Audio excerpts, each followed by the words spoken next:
drove the detectives nuts then.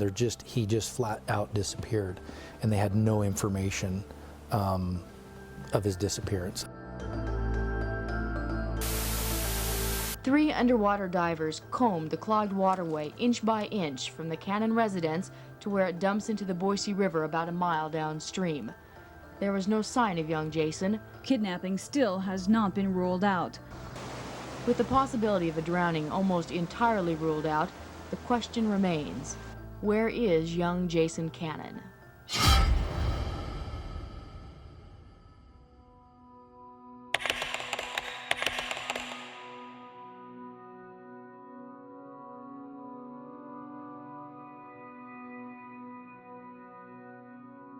You know, it's one of those cases of like, we are fairly certain he did not go into the water. All of the evidence, all of the talking to the witnesses, the search, that was the first thing that they searched, the draining.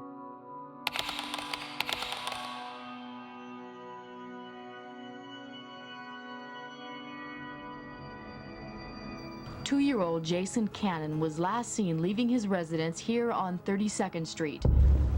The young boy had been warned repeatedly by his mother never to get near this canal, which runs behind their home. That, however, was where Boise police began their search when the boy turned up missing about 2 yesterday afternoon.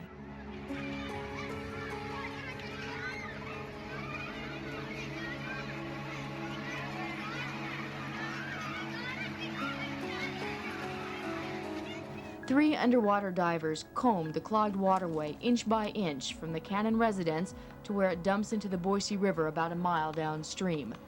There was no sign of young Jason.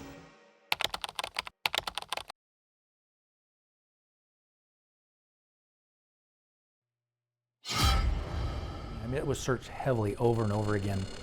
I've reached out to drowning experts, water experts. I've talked to the canal master. It's highly, highly unlikely that he went into the water. 3-year-olds don't just walk away and raise themselves. In my opinion and the opinion of the other 2 divers that are with me, there's no chance at all. We really don't feel that he went into the canal after making our search. Judging from all of the brush and some of the deep holes, we don't see any way he could have gotten any farther. So that leads you to believe that he was abducted. What this does now is it allows us to direct our investigation in a different direction, of course, and allows us to concentrate in other areas, you know, possibly a kidnapping at this point. Is old evidence getting analyzed, seeking any potential DNA that could possibly link to a suspect in Jason's case? We have no DNA in that case. And in fact, we have no evidence in that case. We've got, like I say, several other leads that we have to follow up. Have you been able to speak with the people who were interviewed for the original investigation? Yes. So I was able to speak with, in the Jason Cannon case? Yes. Yeah, I was able to speak with several of his family members, several of the friends of the family and people that helped the family during that time that went out and looked for Jason, boyfriends. So I was able to track down quite a few people and interview them who knew the mom and knew the family at that time. We've got, like I say, several other leads that we have to follow up yet.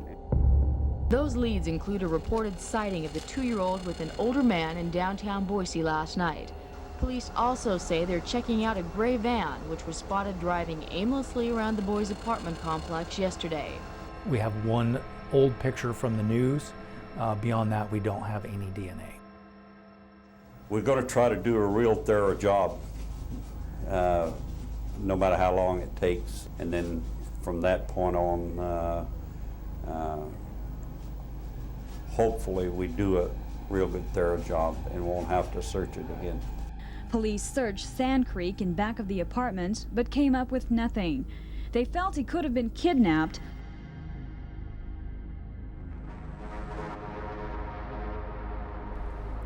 We just don't know. A family member, a stranger abduction. You know, our hope is that, you know, if he is alive, that we could, you know, find him and reunite him with his family.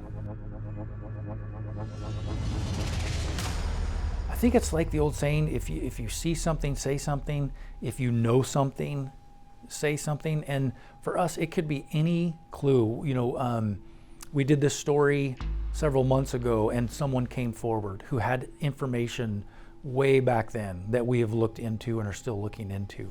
For us in the Cannon case, we're still hoping that people that lived in that area during this time would contact us, because we'd like to interview them, because that's one key piece of the puzzle of interviewing the neighbors that were in that neighborhood, living in that apartment complex at that time, that we could speak with.